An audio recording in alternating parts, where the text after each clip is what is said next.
दोस्तों सुजलॉन एनर्जी की बात करें तो यहाँ पे दो बड़ी अपडेट निकल के आ रही है जिनको हम एक एक करके डिस्कस करने वाले हैं। Suzlon energy wind energy sector की इंडिया की सबसे बड़ी और नंबर वन कंपनी है।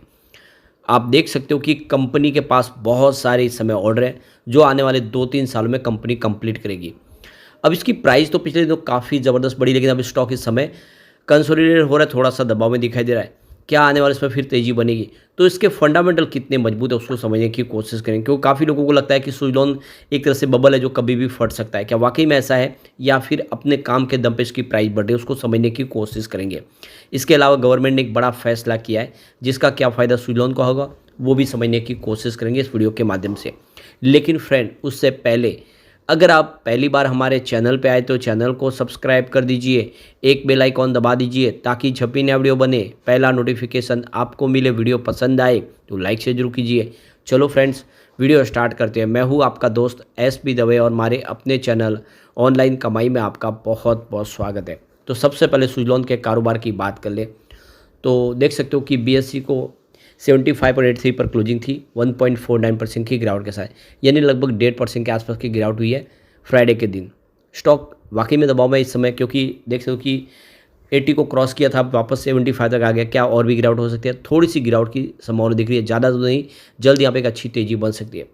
वैसे पिछले एक साल में इसने 208% का ज़बरदस्त रिटर्न दिया है। आपका जो इन्वेस्टमेंट है उसको दुगुना 3 गुना किया है। काफ़ी शानदार बेहतर प्रदर्शन किया है। और 6 मंथ की बात करें तो यहाँ पे 67% का इसने पॉजिटिव रिटर्न दिया है। यहाँ पे 38 के आसपास जो स्टॉक था, वैसे तो उस हिसाब से 6 महीने के हिसाब से डबल हुआ क्योंकि 80 को क्रॉस किया था, लेकिन अभी ऊपर के लेवल से कुछ करेक्शन आ गया है। यहाँ पे अगर हम पिछले एक महीने की बात करें तो यहाँ पे 9% की तेज़ी बनी है। 67 से स्टॉक इस समय 75 के आसपास है और पिछले 5 दिनों में लगभग 4.5% की गिरावट हो चुकी है। 79 के आसपास जो स्टॉक था इस समय 75 के आसपास है। ईयर टू डेट के हिसाब से जो इसका रिटर्न देखें तो 96% पॉजिटिव है, यानी आपका इन्वेस्टमेंट इसने डबल किया ईयर टू डेट के हिसाब से। अब यहाँ पे एक बहुत बड़ी गुड न्यूज़ निकल के आ रही है फिच रेटिंग की तरफ से, जो ये आप रिपोर्ट जारी की गई है कि विंड और सोलर एनर्जी पावर जनरेशन के लिए जो पेमेंट ड्यू हो रहा था वो अब धीरे धीरे कम हो रहा है, यानी डिस्कॉम में अब समय पे पेमेंट चुका पा रहे। तो फाइनेंशियल 2024 के नज़दीक पहुंच चुका है। जो भी पुराना बकाया है वो कंपनियां चुका रही है, डिस्कॉम सारा का सारा पेमेंट दे रही है, जिससे अब नज़दीक लग रहा है कि वो जो सरकार का जो गोल है ग्रीन एनर्जी का वो अचीव हो सकता है। तो यहाँ पे देखिए जो पावर जनरेशन कंपनियां हैं, चाहे वो विंड एनर्जी से संबंधित हो या सोलर एनर्जी में, उनको पेमेंट समय पे अब मिलना शुरू हो चुका है। जो देखिए इस समय जो बिल्कुल जो शेड्यूल है फाइनेंशियल 2024 का उसके नज़दीक आ चुका है। पहले काफ़ी डिले हो रहा था, इससे इन कंपनियों को बहुत सारी प्रॉब्लम हो रही थी, अपने सारे वो खर्च मैनेज नहीं कर पा रहे थे। लेकिन अब ऐसा नहीं है। अब जब उनको कैश समय पे मिल पा रहा है तो आने वाले समय वो बेहतर तरीके से अपने कामकाज को आगे बढ़ा पाएंगे। तो फ्राइडे को जो रिपोर्ट जारी की है फिच की तरफ से वो काफ़ी उत्साहवर्धक है। तो फिच रेटिंग की तरफ से जो ये कहा गया कि इस समय जो सेल किया जा रहा है पावर, उसको अब देखें तो जो पेमेंट है वो 100 डेज़ के अंदर क्लियर हो रहा है, जो पहले फाइनेंशियल 2023 में 140 डेज़ के आसपास था, जिसमें आप देखें तो काफ़ी बड़ा इंप्रूवमेंट देखने को मिल रहा है। तो यहाँ पे जो रिसीवेबल हो रहा है सोलर एनर्जी का वो 88 डेज़ के आसपास जाके फाइनेंशियल 2024 में जो 117 दिन के आसपास था पिछले साल। इसके अलावा विंड एनर्जी की बात करो 112 दिन पे आ चुका है, जो पहले एक साल पहले 165 दिन के आसपास था। तो यहाँ पे सोलर और विंड एनर्जी के लिए जो टारगेट सेट किया सरकार की तरफ से 2030 तक के लिए 500 गीगावाट का, वो यहाँ पे समय पे अचीव हो सकता है, क्योंकि अब इन कंपनियों को राहत मिल चुकी है, इनके पेमेंट समय पे मिल रहे हैं। तो फिच रेटिंग का कहना है कि सरकार का जो सपना है वो पूरा हो सकता है। तो प्रॉब्लम इस सेक्टर की यही सबसे बड़ी थी कि उनको समय पे पैसे नहीं मिल पा रहे डिस्कॉम की तरफ से। ऑलरेडी डिस्कॉम काफ़ी ज़्यादा लॉस में थे। अब सरकार ने जब से देखे तो लेट पेमेंट सरचार्ज लगाया, तब से डिस्कॉम भी समय पे पैसे चुकाने लगे। और आप देख दो कि जो पावर फाइनेंस कंपनियां वो भी डिस्कॉम को जब फंड चाहिए उनको मिल पा रहा है, जिससे एक ये जो अब साइकिल है वो पूरी तरह से कंट्रोल में आ चुका है और आने वाले समय बेहतर तरीके से पेमेंट हो पाएगा, जिससे इन कंपनियां सर्वाइव कर जाएगी, जो प्रॉब्लम है वो कम हो जाएगी। तो सरकार का जो इसमें बड़ा रोल यहाँ पे दिखाई दे रहा है, जिसकी सरकार ने जो पॉलिसी में बदलाव किया, जिसकी वजह से ये डिस्कॉम है वो समय पे पेमेंट चुकाने लगे। अब इन कंपनियों के लिए राह काफ़ी आसान हो गई है, बिजनेस करना आसान हो गया है। यहाँ पे फिच की तरफ से ये भी कहा गया है कि फाइनेंशियल 2024 में सोलर और विंड पावर जनरेशन कैपेसिटी में 4% की वृद्धि देखने को मिली है पिछले साल के मुकाबले। यहाँ पे सोलर एनर्जी में 2% की वृद्धि है, लेकिन विंड एनर्जी सेक्टर में 8% की ज़बरदस्त वृद्धि देखने को मिला पिछले साल के मुकाबले। फिच रेटिंग का कहना है कि इस समय देख दो कि 110 एसेट है इंडिया के अंदर, जिसमें 77 सोलर प्लांट है जो करीब 4 गीगावाट की कैपेसिटी जनरेट करती है और 33 विंड एनर्जी जनरेटर्स है जो 2.12 गीगावाट की कैपेसिटी जनरेट करते हैं।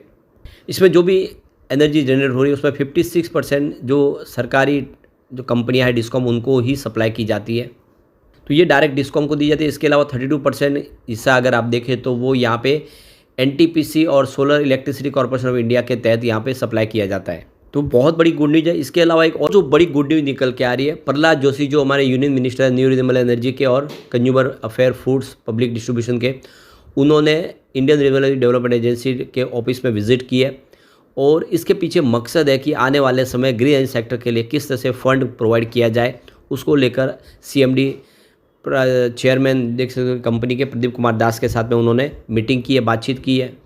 तो यहाँ पे सीएमडी से बातचीत में ये कहा है कि सरकार ने अपना 500 गीगावाट का गोल सेट किया है 2030 तक के लिए, उसको पूरा करना है। विकसित भारत के तहत ज़्यादा से ज़्यादा ग्रीन एनर्जी का निर्माण करना है और ऐसे में इरेडा को इसमें बड़ा रोल प्ले करना होगा, ज़्यादा से ज़्यादा फंड प्रोवाइड करना होगा ग्रीन एनर्जी सेक्टर की कंपनियों को। तो सरकार की जो स्कीम है जिसमें आपके हर घर मुफ्त बिजली पीएम सूर्य योजना है, इसके अलावा पीएम कुसुम स्कीम है, इसके अलावा जो स्मॉल रिन्यूएबल एनर्जी के दूसरे प्रोजेक्ट हैं उन सब के ऊपर फार्मर्स के लिए जो कुछ ग्रीन एनर्जी के प्रोजेक्ट है उसके लिए इरेडा को जल्द से जल्द फंड प्रोवाइड करने के लिए एक नई रणनीति तैयार करनी चाहिए ताकि जो भी संबंध सेक्टर से संबंधित कंपनियां उनको समय पे फंड मिल पाए।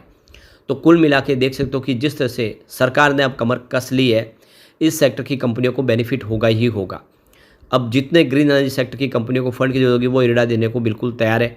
ऐसे में आप समझ सकते हो कि आने वाले समय सुजलॉन के लिए भी बहुत सारे मौके हैं और ये प्राइस जो नीचे आई है इस समय वो तो सिर्फ प्रॉफिट बुकिंग का मामला है, कोई चिंता की बात नहीं। आप इसके फंडामेंटल से समझ सकते हो। अगर हम इसके SWOT को एनालिस करके तो आपको पता चलेगा यहाँ पे स्ट्रेंथ टोटल 9 है, इसके अंदर वीकनेस मात्र 1 है और इसकी अपॉर्चुनिटी 2 है और थ्रेट्स 3 है। तो इसका मतलब ये है कि इसके जो पॉजिटिव पॉइंट है वो 11 है और सामने निगेटिव पॉइंट मात्र 4 है। तो अब इसके अंदर क्या क्या पॉजिटिव पॉइंट है उसको एक बार समझते हैं, इसकी स्ट्रेंथ को देख लेते हैं। तो company with high TTM EPS growth, second good quarterly growth in recent result, तीसरा है growth in net profit with increasing profit margin Q-on-Q। आगे चौथा पॉइंट अगर आप देखें इसका पॉजिटिव तो वो है कंपनी विथ लो डेट, या ये कह सकते हैं पूरी तरह से डेट फ्री हो चुकी है। कंपनी रिड्यूसिंग डेट, क्योंकि ऑलरेडी कंपनी ने अपना सारा कर्ज एक तरह से खत्म कर दिया है, जो 2020 के पहले देखो तो 12,000 करोड़ के आसपास था। Increasing profit every quarter for past 4 quarters, book value per share improving for the last 2 years, company with zero promoter pledge. इसके अलावा देखें तो FI and FPI institution increasing their shareholding. तो यहाँ पे जो सबसे बड़ा प्लस पॉइंट है कि कंपनी कर्ज मुक्त हो चुकी है, कंपनी के प्रमोटर ने अपने सारे गिरवी शेयर को छुड़ा लिया है, FI जम के खरीदारी कर रहे हैं। तो ये सारे जो बातें ये साबित करी है कि सुजलॉन बहुत मजबूत हो चुकी है और आने वाले समय इसकी प्राइस बढ़ेगी, इसको कोई रोक नहीं पाएगा। सरकार की तरफ से जो एक के बाद एक स्कीमें लाई जा रही है उसका बेनिफिट होगा, इसलिए लॉन्ग टर्म का नजरिया लेकर सुजलॉन में सही मौका है। और ये बात मैंने आज नहीं बोली जब इसकी प्राइस 2 रुपये के आसपास थी या फिर 8 रुपये के आसपास थी। स्टॉक लगातार दौड़ा है और आने वाले समय ये अभी उस लेवल से बहुत दूर है, क्योंकि ये 400 के ऊपर हुआ करता था 2008 के पहले, और इसीलिए इसको हम कह सकते हैं ये बहुत सस्ता अभी भी है। लेकिन फ्रेंड, कोई भी इन्वेस्टमेंट करने से पहले अपने फाइनेंशियल एडवाइस बड़े ले ले या अपना खुद का रिसर्च करें, क्योंकि मैंने वीडियो आपके एजुकेशनल पर्पज़ के लिए ही बनाए। वीडियो पसंद आए तो लाइक से जरूर कीजिए और चैनल को सब्सक्राइब कर दीजिए। Thank you friends.